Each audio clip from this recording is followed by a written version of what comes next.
காங்கிரஸை எடுத்துக்கொள்ளுங்கள், பாரதிய ஜனதா கட்சியை எடுத்துக்கொள்ளுங்கள், அல்லது கம்யூனிஸ்டுகளையும் எடுத்துக்கொள்ளுங்கள்.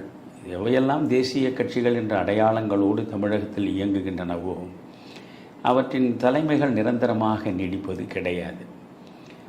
குறிப்பாக காங்கிரஸை பொறுத்தவரையிலும் அவர்கள் விரும்பினால் ஒருவரை தலைவராக வைத்திருப்பார்கள்.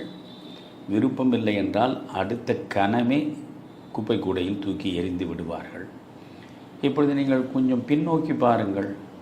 தமிழ்நாடு காங்கிரஸ் கமிட்டியில் எத்தனை பேர் தலைவர்களாக இருந்திருக்கிறார்கள்? ஒன்றுமில்லை. இப்பொழுது ஒரு 10 ஆண்டுகள் பின்னோக்கி நீங்கள் பார்த்தால் கூட இப்பொழுது அழகிரி இருந்தார், செல்வப்பெருந்தகை இப்பொழுது இருக்கிறார்.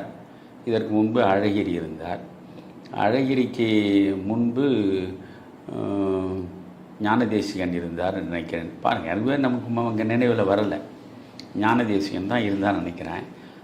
ஞானதேசிகனுக்கு முன்பு கிருஷ்ணசாமி இருந்தார். கிருஷ்ணசாமிக்கு முன்பு பாலகிருஷ்ணன் இருந்தார். இவர்கள் யாரையாவது நீங்கள் இப்பொழுது மக்கள் நினைந்து பார்க்கக்கூடிய அளவா, யாராவது மக்களால் நினைந்து பார்க்கக்கூடிய நிலையில் இருக்கின்றார்களான்னு யோசித்து பாருங்கள்.